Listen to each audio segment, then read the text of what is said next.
Imagine opening up a family tree, but instead of going back a few generations, it stretches back across millennia, and the ages listed there, they just completely challenge how we think about time, about human life itself. Yeah. It feels almost, well, mythic. It really does. And that's exactly what makes our deep dive today so fascinating. We're looking at a really ancient text, specifically Genesis chapter 5. Essentially, it's a genealogy, right? It traces the family line right from Adam down to Noah. Right. And our goal here isn't just to read off names and numbers. We want to, unpack this account, look for the patterns, the surprising little details, and maybe find some deeper insights about life, legacy, perhaps even what early human experience might have been like. Exactly. And there are some real standouts you'll notice, these incredible ages, of course, but also one particular person whose story is just different, doesn't end the same way. Oh, interesting. And something about a name carrying a message. Yes, a prophetic naming that echoes hope down through the generations. It's quite powerful when you see it in context. Okay, well, let's dive right in then. The text starts, this is the written account of Adam's family line.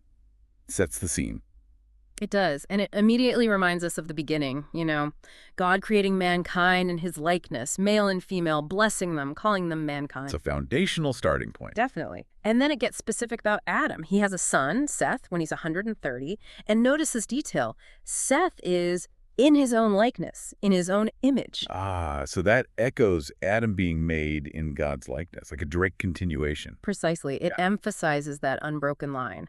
Then it says, after Seth was born, Adam lived another 800 years. 800 more years. Yeah, 800 more, Yeah. and had other sons and daughters. So altogether, Adam lived 930 years. 930. It's just staggering. It is. And then comes that phrase we'll see again and again, and then he died. Okay, so that immediately sets a precedent for these incredibly long lives. And you mentioned a pattern. Yes, a very clear, almost rhythmic structure appears as we go through the generations. You'll see it repeat.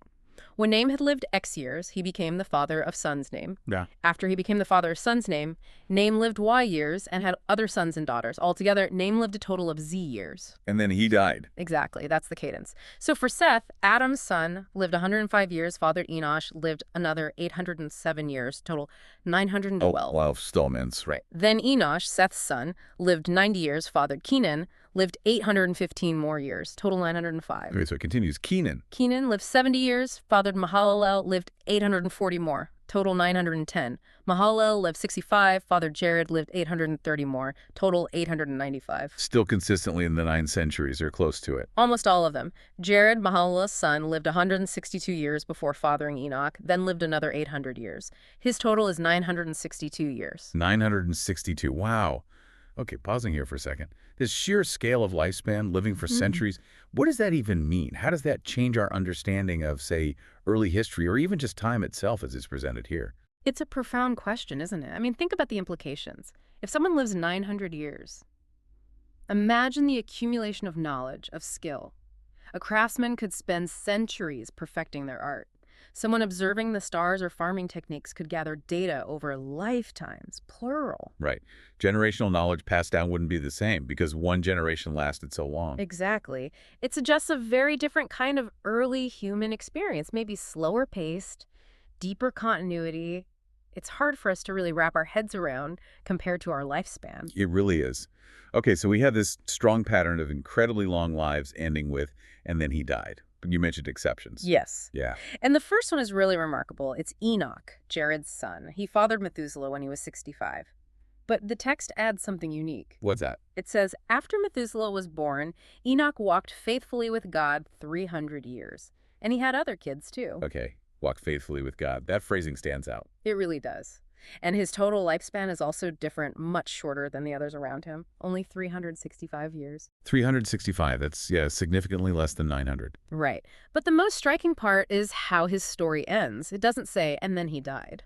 He doesn't. What does it say? It says, Enoch walked faithfully with God, then he was no more because God took him away. God took him away. Wow. That is completely different. Completely. It's a stark contrast. Within this record, it implies, a special relationship, a divine favor, so profound that he bypasses the normal end of life described for everyone else. So he's set apart, a unique destiny.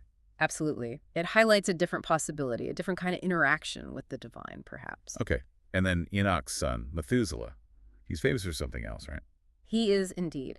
Methuselah, son of Enoch, he fathered Lamech at 187, and his claim to fame, his incredible lifespan, 969 years. 969. So he's the oldest of them all on this list. The record holder, yes. The absolute peak of these extraordinary ages recorded here. Okay, and after Methuselah comes his son, Lamech. What's the story?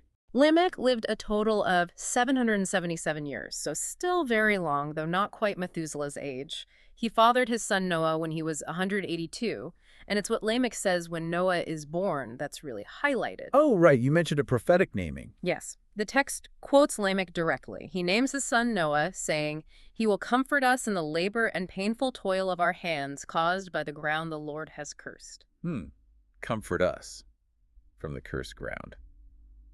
That's packing a lot of meaning into a name. It really is. It's like this deep sigh embedded in the genealogy, a recognition of hardship, of toil, linked all the way back to the curse on the ground earlier in Genesis.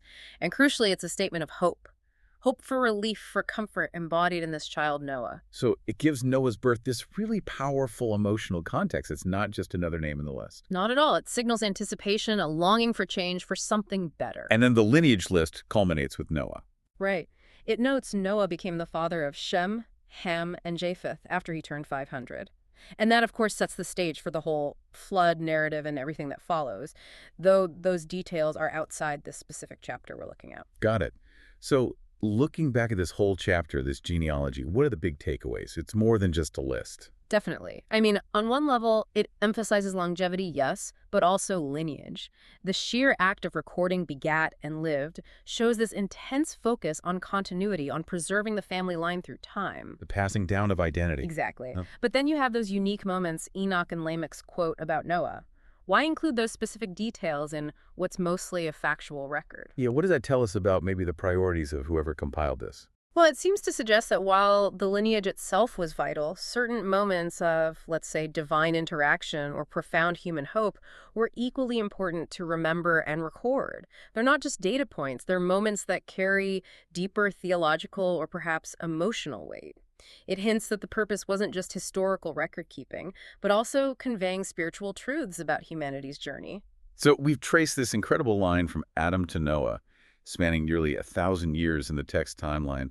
We've seen these truly mind-bending lifespans. Right, and the standout story of Enoch, who didn't die but was taken. And that really poignant, hopeful meaning given to Noah's name by his father, Lamech. Yeah, this deep dive into Genesis 5, it really shows how even a part of the text that looks like a simple list, a genealogy, can hold some profound details, insights into foundational beliefs about life, death, family, purpose. Absolutely. So as you think about all this, maybe consider, what could these extraordinary lifespans and that very unique story of Enoch, what might they imply about, say, the earliest human condition, or maybe the nature of how the divine interacted with humanity back then? It really makes you think about how these foundational stories shape our whole understanding of where things began.